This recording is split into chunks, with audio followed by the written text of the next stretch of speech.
முதல் வாசகம். திருத்தூதர் பணிகள் நூலிலிருந்து வாசகம். அதிகாரம் 11, இறைவசனங்கள் 1 முதல் 18 வரை. அந்நாள்களில் பிற இனத்தவரும் கடவுளின் வார்த்தையை ஏற்றுக்கொண்டதைப் பற்றி திருத்தூதர்களும் யூதேயாவிலுள்ள சகோதரர் சகோதரிகளும் கேள்விப்பட்டார்கள். பேதுரு எருசலேமுக்கு திரும்பி வந்தபோது விருத்த சேதனம் செய்து கொண்டவர்கள் அவரோடு வாதிட்டனர். நீர் ஏன் விருத்த சேதனம் செய்து கொள்ளாதோரிடம் சென்று அவர்களுடன் உணவு உண்டீர் என்று குறை கூறினர். பேதுரு நடந்தவற்றை ஒன்றன் பின் ஒன்றாக விளக்கிக் கூறத் தொடங்கினார். நான் யோப்பா நகரில் இறைவனிடம் வேண்டிக் கொண்டிருந்த போது மெய்மறந்த நிலையில் ஒரு காட்சி கண்டேன். பெரிய கப்பட்பாயை போன்ற ஒரு விரிப்பு 4 முனைகளிலும் கட்டப்பட்டு வானத்திலிருந்து இறக்கப்பட்டு என்னிடம் வந்தது. அதை நான் கவனமாக நோக்கிய போது தரையில் நடப்பன, ஊர்வன, வானில் பறப்பன, காட்டு விலங்குகள் ஆகியவற்றைக் கண்டேன். பேதுரு, எழுந்திடு, இவற்றைக் கொன்று சாப்பிடு என்னும் ஒரு குரல் ஒலிப்பதையும் கேட்டேன். அதற்கு நான், வேண்டவே வேண்டாம் ஆண்டவரே, தீட்டானதும் தூய்மையற்றதுமான எதுவும் ஒருபோதும் என் வாய்க்குள் சென்றதில்லையே என்றேன். 2ஆம் முறையும் வானிலிருந்து மறுமொழியாக, தூய்மையானது என கடவுள் கருதுவதை தீட்டாக கருதாதே என்று அக்குரல் ஒலித்தது. இப்படி மும்முறை நடந்த பின்பு யாவும் வானத்துக்கு மீண்டும் எடுத்துக்கொள்ளப்பட்டன. அந்நேரத்தில் செசரியாவிலிருந்து என்னிடம் அனுப்பப்பட்ட 3 நான் தங்கியிருந்த வீட்டின் முன் வந்து நின்றனர். தூய ஆவியார் என்னிடம் தயக்கம் ஏதுமின்றி அவர்களோடு செல் என்று கூறினார். உடனே நானும் இந்த 6 சகோதரர்களுமாக அந்த மனிதர் வீட்டுக்குச் சென்றோம். அவர் தம் வீட்டில் வானதூதர் வந்து நின்றதைக் கண்டதாகவும், அத்தூதர் பேதுரு என்னும் பெயர் கொண்ட சீமோனை வரவழையும், நீரும் உம் வீட்டார் அனைவரும் மீட்பு பெறுவதற்கான வார்த்தைகளை அவர் உம்மோடு பேசுவார் என்று தமக்கு கூறியதாகவும் எங்களுக்கு அறிவித்தார். நான் பேசத் தொடங்கியதும் தூய ஆவி முதலில் நம் மீது இறங்கி வந்தது போல் அவர்கள் மீதும் இறங்கி வந்தது. அப்போது யோவான் தண்ணீரால் திருமுழுக்கு கொடுத்தார்.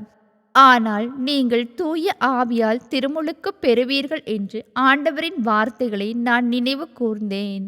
இப்போதும் ஆண்டவராகிய இயேசு கிறிஸ்துவின் மீது நம்பிக்கை கொண்டபோது நமக்கு அருளப்பட்ட அதே கொடையை கடவுள் அவர்களுக்கும் கொடுத்தார் என்றால், கடவுளை தடுக்க நான் யார் என்றார்.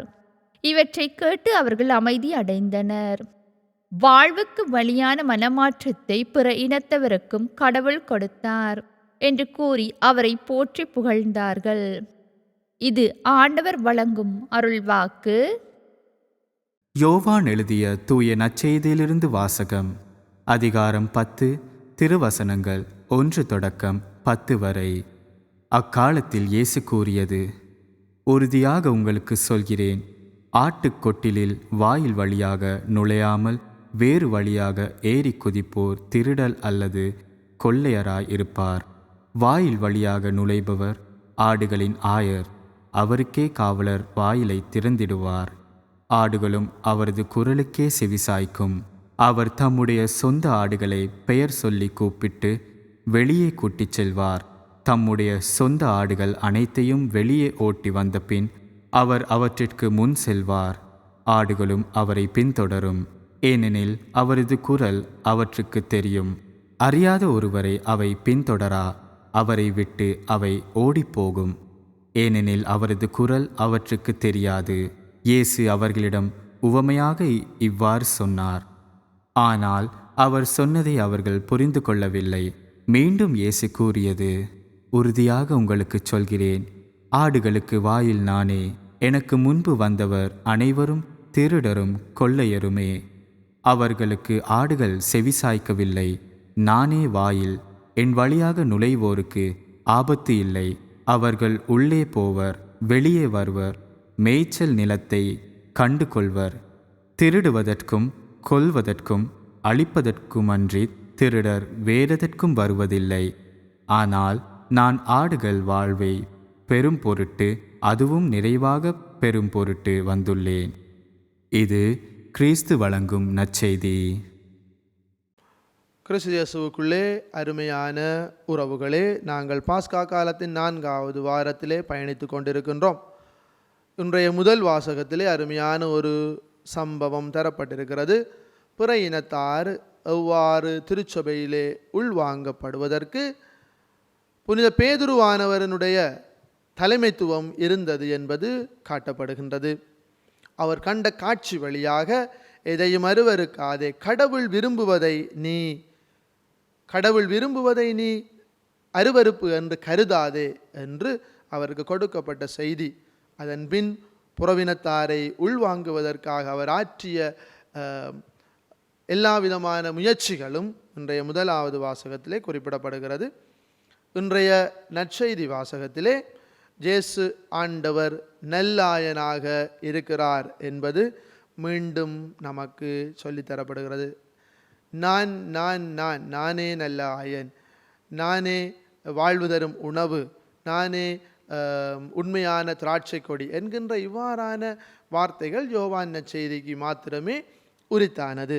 அதன் அடிப்படையிலே இன்றைய நாளிலே இயேசு கூறுகிறார், நானே நல்ல ஆயன் என்கிறார், நானே ஆடுகளுக்கு வாயில் என்கிறார், என் ஆடுகள் என் குரலுக்கு செவிசாய்க்கின்றன என்கிறார். அன்பான சகோதரங்களே, இயேசு ஆண்டவர் நம்மோடு இருக்கிறார், நம்மோடு பயணிக்கிறார் என்கின்ற உறுதி நமக்குள்ளே இருக்கிறது என்றால், நீங்களும் நானும் ஒரு விடயத்தை உணர்ந்து கொள்ள வேண்டும். அது என்னவென்று சொன்னால், அவர் குரல் எனக்கு கேட்க வேண்டும். அவர் குரல் எனக்கு எவ்வாறு கேட்கிறது? அவர் குரல் இறை வார்த்தையிலே கேட்கிறது, அவர் குரல் இயற்கையிலே கேட்கிறது, அவர் குரல் பிற என்னோடு நாளாந்த வாழ்க்கையிலே உரையாடுகிறவர்களோடு அது இருக்கிறது.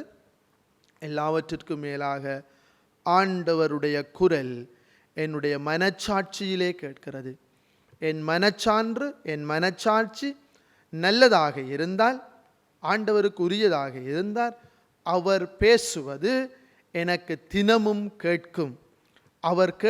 அவர் சொல்லுகின்ற வார்த்தைகளுக்கு நான் செவிமடுப்பேன், அதன்படி வாழ்வேன். என்னிடம் ஆண்டவருடைய குரலுக்கு செவிசாய்கின்ற மனப்பான்மை, மனச்சாட்சி எனக்குள்ளே இருக்கிறதா? மனச்சாட்சி என்றால் என்ன? கடவுளினுடைய குரல், the inner voice of God என்று சொல்லுவார்கள். எனவே நாளாந்தம் என்னோடு பேசுகிற ஆண்டவர், அவருடைய குரலுக்கு நான் செவிமடுக்க இன்றைய நாளிலே நல்லாயன் அழைப்பு தருகிறார். இந்த நாள் இனிய நாளாக மாறட்டும். ஆமேன்.